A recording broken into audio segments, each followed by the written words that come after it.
Assalamualaikum warahmatullahi wabarakatuh. Bismillah, alhamdulillah, wassalatu wassalamu ala rasulillah, wa ala alihi wa sahbihi wa mawalah. Allahumma sholli ala Sayyidina Muhammad, wa ala ali Sayyidina Muhammad. Saudaraku sekalian, jika di antara kita ada yang mengklaim yaitu bisa bertemu dengan Rasulullah Shallallahu Alaihi Wasallam dalam keadaan terjaga, yaitu dalam keadaan sadar, kira-kira apakah ini dibenarkan di dalam Islam atau justru sebaliknya, yaitu bagian dari sebuah tahayul atau sesuatu yang mengarah kepada level kekhayalan. Perlu diketahui bahwa saat ini banyak fenomena unik yang terjadi di lingkungan kita masing-masing, khususnya kejadian yang tidak masuk akal dan diklaim sebagai sebuah kebenaran, yaitu mengaku bertemu dengan Rasulullah Shallallahu Alaihi Wasallam saat terjaga, yaitu dalam keadaan sadar. Ini banyak diklaim oleh orang-orang yang mengaku memiliki kemampuan khusus, baik oleh tokoh-tokoh tertentu, misalkan ustadz-ustadz tertentu, atau kiai tertentu, atau para habaib. Misalnya ada yang mengaku saat membaca sholawat, Rasulullah Shallallahu Alaihi Wasallam datang dengan bentuk fisik dan tersenyum. Ada juga salah satu tokoh mengklaim didatangi Rasulullah ratusan kali saat dia dan jamaahnya melakukan zikir bersama. Bahkan yang sangat viral yaitu Habib Umar bin Hafid dari kalangan Ba'alawi dari Yaman yang beberapa kali menampakkan wajah seolah-olah melihat Rasulullah Shallallahu Alaihi Wasallam datang, yaitu memelototkan matanya ke kanan dan ke kiri dengan simbol seolah-olah ada sosok yang datang, ada ruh yang datang di tempat itu. Dan ternyata setelah dilacak, Habib Umar juga mengajarkan cara bertemu Rasulullah Shallallahu Alaihi Wasallam saat terjaga. Suatu saat Habib Umar ditanya oleh seseorang, yaitu bentuknya seperti ini. Kaifa naron nabiyya Shallallahu Alaihi Wasallam fil manami wal yaqodoh. Wahai Habib Umar, bagaimana cara kita bisa melihat Rasulullah Shallallahu Alaihi Wasallam baik di dalam tidur maupun pada saat kita terjaga atau pada saat kita sedang sadar? Kemudian beliau menjawab, Qala izdad syauqon, izdad wal'an, ihmil hammahu, if'ala babihi bil adab, wasatarohu wasatarohu wasatarohu, yang artinya tambahlah kerinduanmu, tambahlah cintamu, embanlah tugas dakwahnya, yaitu dakwah Rasulullah. Berdirilah di atas pintu Rasulullah dengan adab, maka kamu akan melihatnya, kamu akan melihatnya, kamu akan melihatnya. Faidha takasarat anwaru adabihi fika tajallat lakadzatu an-nabawiyatu al-mustafawiyatu. Jika cahaya adab-adabnya semakin banyak dalam dirimu, maka akan tampak bagimu zat Nabi yang terpilih. Nah, dari apa yang dipraktikkan dan diajarkan oleh Habib Umar ini, secara tegas menganggap legal bagi siapapun yang bertemu dengan Rasulullah Shallallahu Alaihi Wasallam secara terang-terangan, yaitu dalam keadaan terjaga atau dalam keadaan sadar. Lalu seperti apa pendapat para ulama tentang fenomena melihat Rasulullah dalam keadaan terjaga atau dalam keadaan sadar? Saudaraku sekalian, memang ada beberapa ulama yang menganggap mungkin bertemu dengan Rasulullah Shallallahu Alaihi Wasallam secara terjaga. Di antaranya adalah Imam Suyuti. Beliau menjelaskan bahwa di antara karomah para wali adalah melihat dan berkumpul dengan Rasulullah Shallallahu Alaihi Wasallam dalam keadaan sadar. Ini dijelaskan dalam kitab Al-Insaf fi Haqiqah Al-Auliya halaman 24. Kemudian ada Syekh Abdul Qadir Asyadili yang menyatakan dalam kitab Syadaratul Dhahab halaman 55 secara tegas melihat Rasulullah Shallallahu Alaihi Wasallam dalam keadaan sadar atau dalam keadaan terjaga. Beliau mengatakan pernah mengalaminya sebanyak 70 kali lebih. Ini adalah angka yang fantastis bagi seseorang yang bisa melacak fenomena metafisika atau fenomena di luar fisik kita. Lalu kemudian ada Syekh Nuh Ali Salman, yaitu mantan mufti Jordan, menganggap bahwa kemampuan bertemu dengan Rasulullah Shallallahu Alaihi Wasallam secara sadar adalah bagian dari sesuatu di luar kebiasaan, yaitu bagian dari khawariqul adah atau bentuk dari karomah atau ma'unah dari Allah Subhanahu wa taala. Sehingga jika ada seseorang yang mengklaim bisa bertemu dengan Rasulullah secara sadar, menurut beliau tidak boleh diingkari, harus dipercayai. Kemudian ada lagi Syekh Ali Jum'ah, yaitu mantan mufti Mesir, juga mendukung pendapat ini. Beliau menyatakan bahwa sesungguhnya orang-orang solih melihat Rasulullah secara sadar memang benar-benar terjadi. Akan tetapi ini hanya diperuntukkan bagi orang-orang tertentu, orang-orang khusus, bukan untuk setiap orang. Artinya bukan untuk orang awam. Nah, pendapat yang melegalkan bahwa bertemu dengan Rasulullah SAW dalam keadaan terjaga, dalam keadaan sadar ini juga memiliki landasan. Walaupun landasan ini nanti juga dipatahkan oleh ulama-ulama terkemuka. Pendapat ini berpijak pada dalil Al-Quran, yaitu yang tertera dalam surah Ali Imran, ayat 169.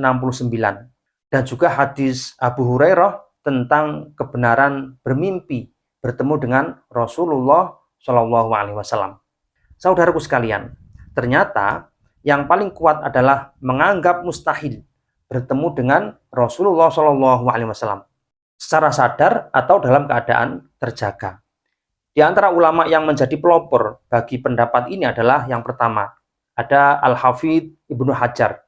Ini salah satu pembesar ulama Syafi'iyah. Beliau mengkritik keras terhadap sebagian kaum sufi yang mengklaim melihat Nabi secara sadar dan berbincang-bincang dengan Nabi. Karena di zaman itu banyak dari kalangan mutasawwifin atau orang-orang yang menekuni dunia tasawuf selalu mengklaim biasa berbincang-bincang, biasa berkumpul, biasa bersalaman dengan Rasulullah SAW. Oleh karena itu, oleh Ibnu Hajar ini ditentang dan dikritik pengakuan atau klaim seperti ini. Nah, para mutasawwifin atau pengikut tasawuf mengklaim mendapat arahan dari Nabi Muhammad SAW. Ibnu Hajar menilai klaim ini adalah sesuatu yang muskil, yaitu sesuatu yang menjadi problem dalam level akut atau level parah. Karena jika dimaknai secara apa adanya, mereka ini seolah-olah sama dengan sahabat Nabi yang hidup semasa dengan Rasulullah SAW. Nah, keterangan Ibnu Hajar ini dijelaskan dalam kitab Fathul Bari, halaman 385. Kemudian ada pendapat Imam Asy-Syakhawi. Beliau berkata bahwa para sahabat Nabi adalah orang-orang yang paling layak bertemu dengan Rasulullah setelah wafatnya. Karena mereka selalu bersama dengan Rasulullah. Akan tetapi, faktanya tidak ada satupun dari kalangan sahabat pernah bertemu dengan Rasulullah setelah beliau wafat. Nah, ini dijelaskan dalam kitab Mawahib Al-Laduniyah, halaman 295. Kemudian yang ketiga, ada pendapat Imam Qurtubi. Beliau berkata bahwa siapapun yang mengklaim bertemu dengan Rasulullah di kehidupan mereka, ini adalah kebodohan-kebodohan yang tidak pantas dianut oleh orang yang memiliki level akal terendah sekalipun. Orang bodoh sekalipun tidak pantas untuk mengikuti paham seperti ini. Ini pendapat Imam Qurtubi. Dan dijelaskan juga dalam kitab Fathul Bari, halaman 384. Kemudian yang keempat ada Ibnu Taimiyah. Beliau mengatakan bahwa setiap orang yang mengatakan dirinya melihat Nabi Shallallahu Alaihi Wasallam dengan mata kepalanya sendiri, tiada lain dan tiada bukan, itu hanyalah hayalan semata. Ini dijelaskan dalam kitab Al-Farqu Baina Auliya'ir Rahman wa Auliya'ish Syaiton, halaman 138. Saudaraku sekalian, pendapat pertama yang melegalkan bertemu Rasulullah setelah wafatnya berpijak pada Al-Quran, surah Ali Imran ayat 169, yang berbunyi, A'udzubillahi minasyaitonirrajim, Wala tahsabannalladzina qutilu fi sabilillahi amwata bal ahya'un 'inda rabbihim yurzaqun. Janganlah kalian semua menduga orang-orang yang terbunuh di jalan Allah mereka mati. Akan tetapi mereka hidup di sisi Tuhannya dan mendapatkan rezeki dari Allah Subhanahu wa taala. Nah, konteks dari ayat tersebut tidak ditujukan untuk kehidupan duniawi, yaitu kehidupan saat ini, melainkan berkaitan erat dengan kehidupan alam kubur atau alam barzakh.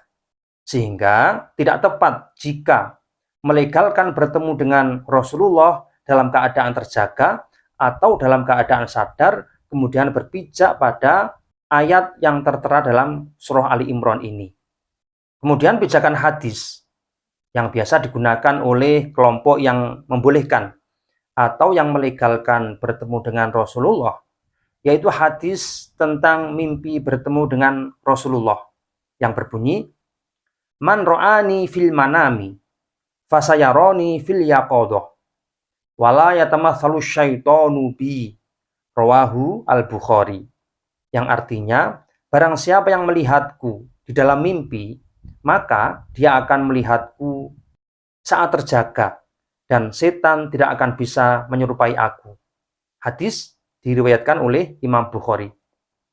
Nah, berkaitan dengan dalil yang digunakan oleh kelompok awal, yaitu kelompok yang melegalkan bertemu dengan Rasulullah dalam keadaan sadar dan berpijak pada hadis ini, Ibnu Hajar dalam kitab Fathul Bari menyatakan bahwa kalimat di sini adalah hanya bentuk perumpamaan, yaitu at-tashbih wa tamtsil, bukan makna hakiki.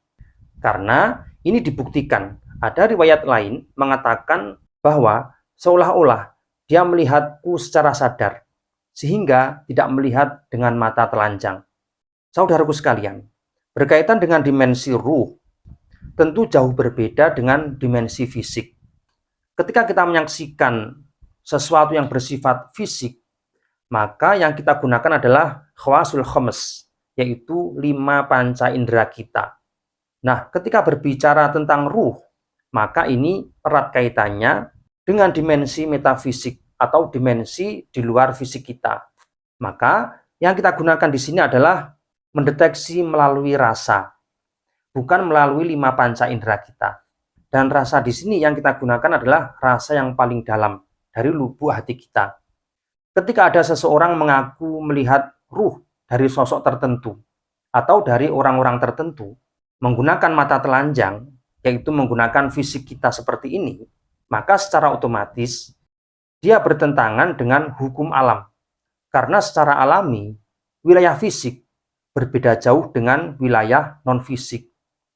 Memang Rasulullah SAW pada saat Isra Mi'raj bertemu dengan ruh-ruh para nabi, mulai Nabi Adam, Nabi Musa, Nabi Isa, dan sebagainya. Itu semua berada di dimensi ruh, bukan di dimensi fisik. Begitu juga Rasulullah bertemu dengan Allah di Sidratul Muntaha. Itu juga berkaitan erat dengan dimensi metafisik, yaitu dimensi ruh daripada Rasulullah SAW. Oleh karena itu, siapapun dia, saat ini mengaku bertemu dengan Rasulullah dengan mata telanjang dalam keadaan sadar, siapapun dia, apakah dia seorang kiai, ustadz, atau habib, seperti Habib Umar bin Hafid ini yang viral di media sosial, maka sesungguhnya mereka telah berdusta, mereka telah berbohong.